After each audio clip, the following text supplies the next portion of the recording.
almost there. Everyone, prepare your luggage.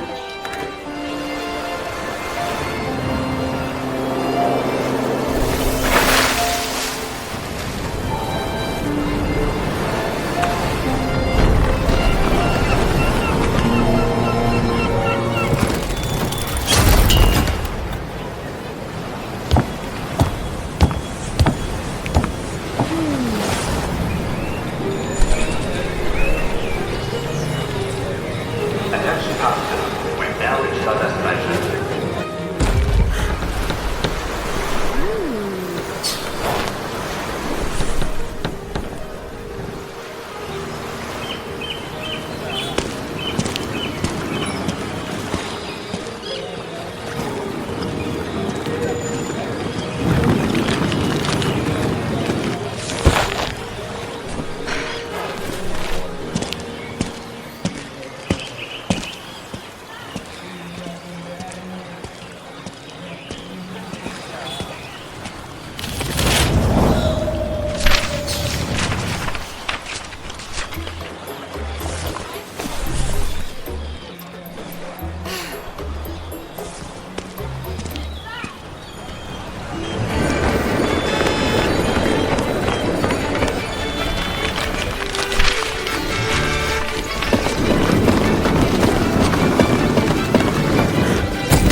Hi, what can I do you for?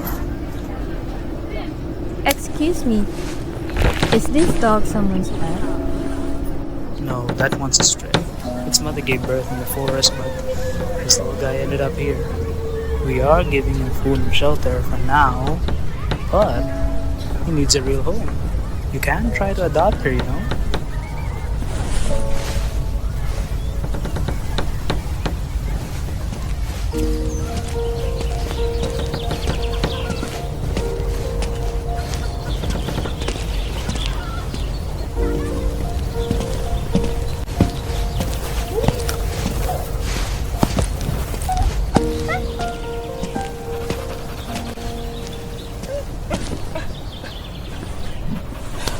Aw, look at you.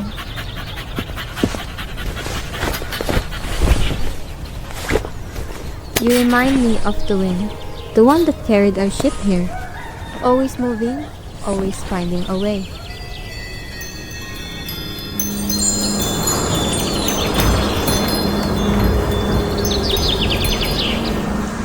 I think I'll call you Windy.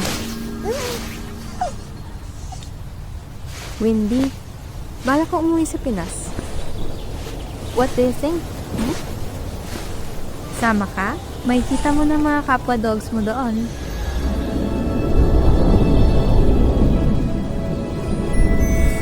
$25. 25 grateful years.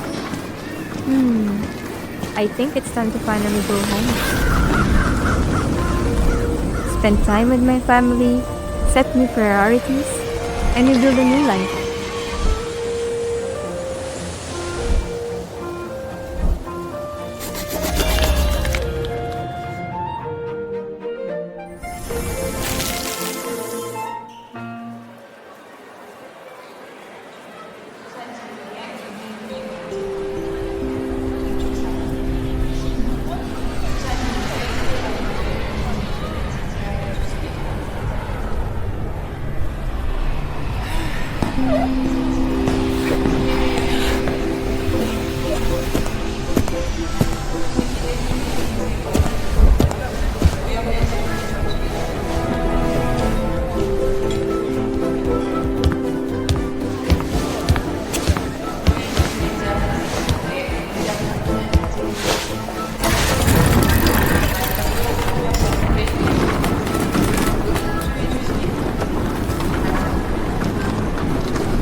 My name is Derby.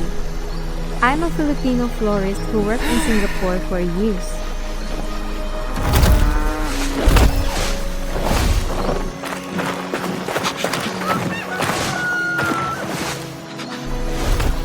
Life was simple until I met Wendy. I adopted him when he was just a tiny pup, all alone in shelter. I never planned to take in a dog, but the moment I saw him, I just knew. It was like fate. A sailing ship needs to wind, and somehow I felt like I needed him too.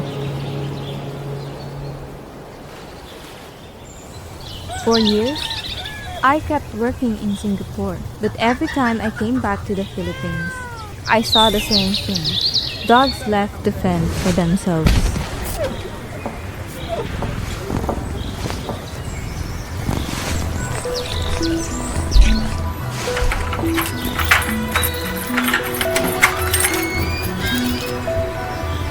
Even before I brought Wendy home, I was already rescuing dogs here, feeding them, taking them in when I could.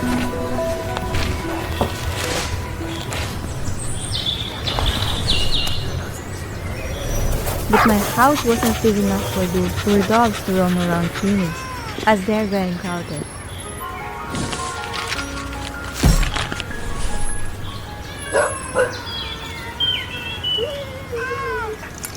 So, I worked harder, every extra shift, and every peso saved, until I finally bought this land.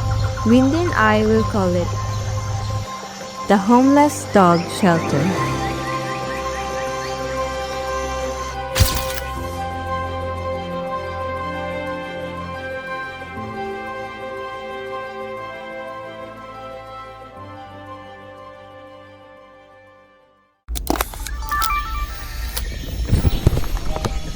It all started with one little puppy in Singapore.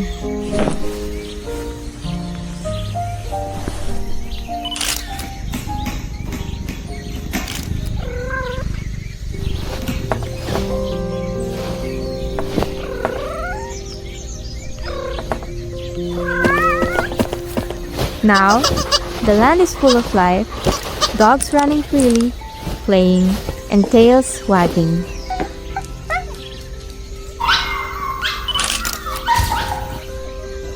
Now, we're 45, strong, and growing.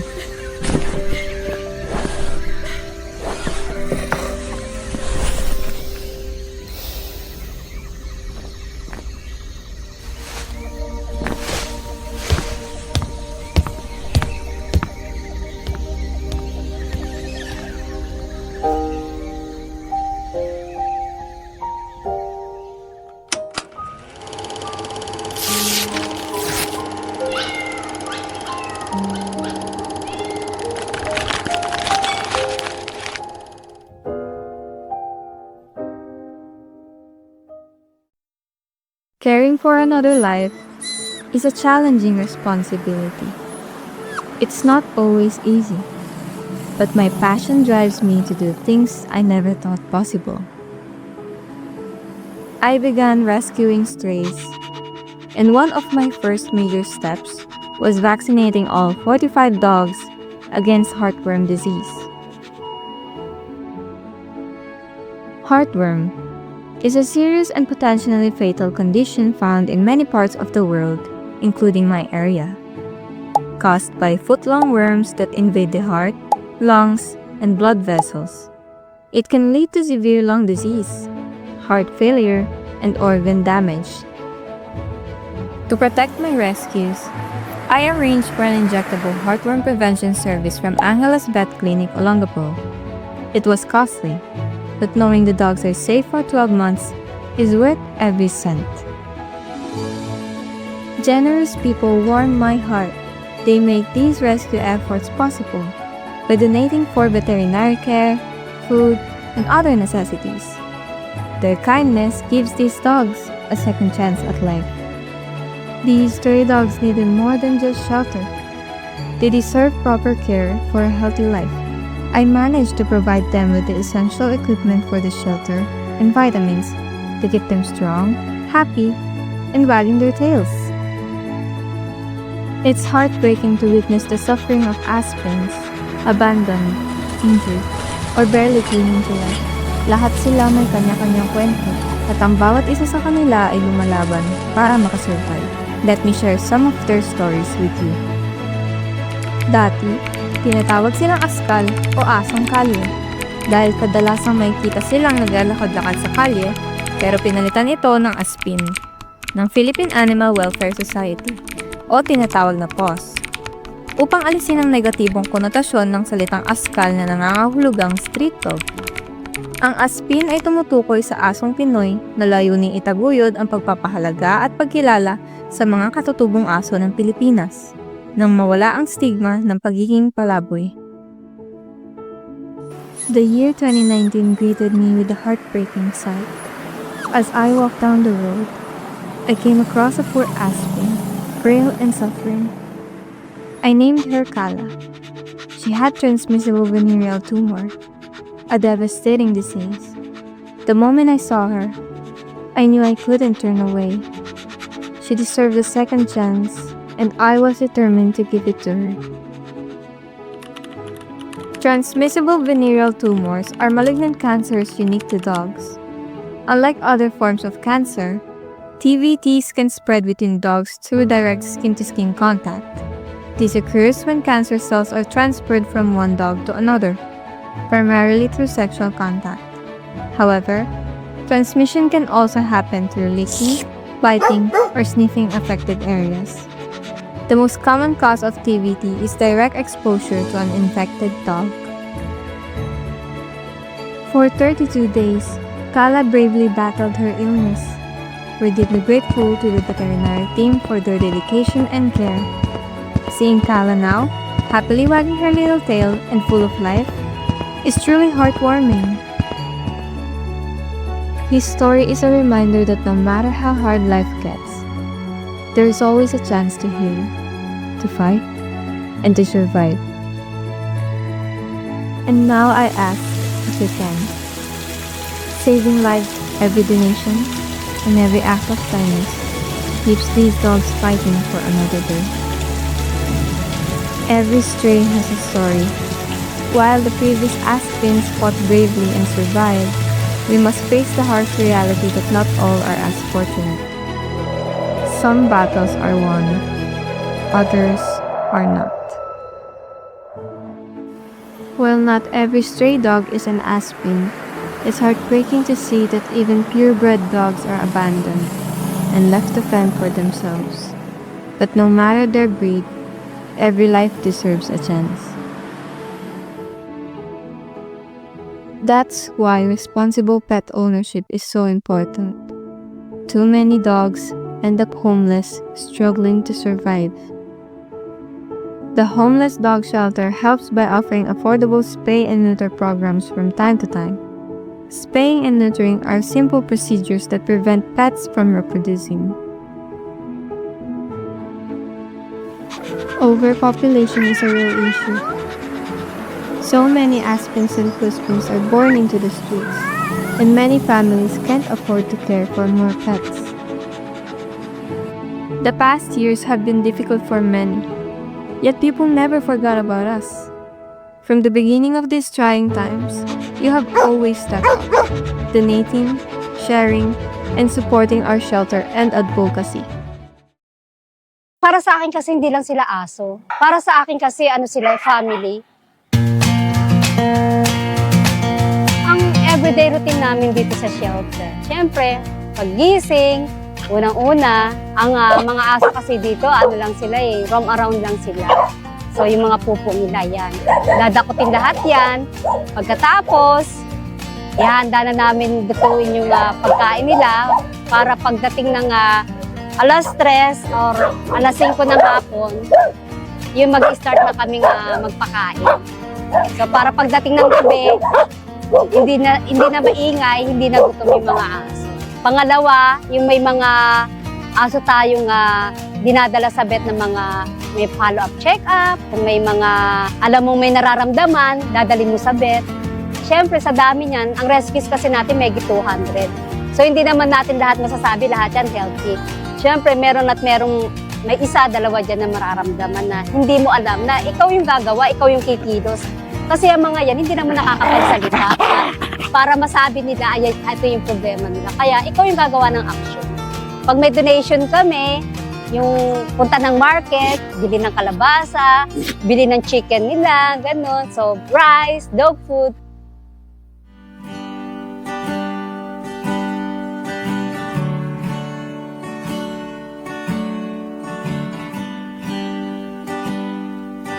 Maraming tumatawag sa amin, almost everyday yan.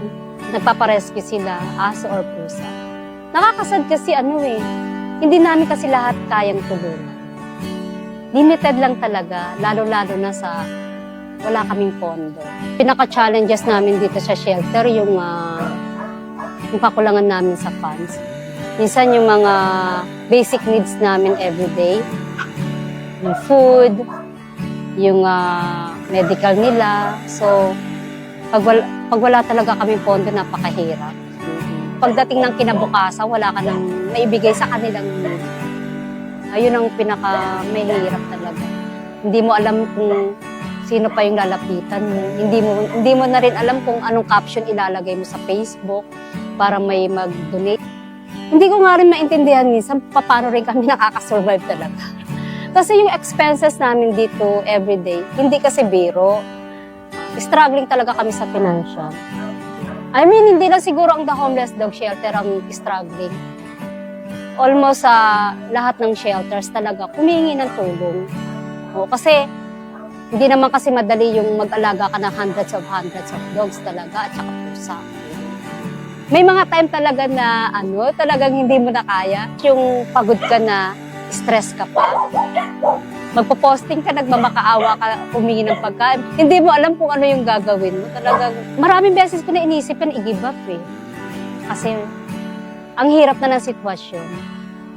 Pero yung puso ko sabi, kaya mo yan. Tuloy-tuloy lang.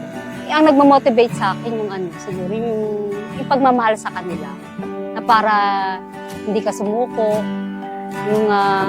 Yung love na binibigay din nila sa akin. Yun nga, kasi ito yung gusto ko sa buhay ko Mas gusto kong mag-alaga, mas gusto kong mag-rescue. Kasi dito ako masaya.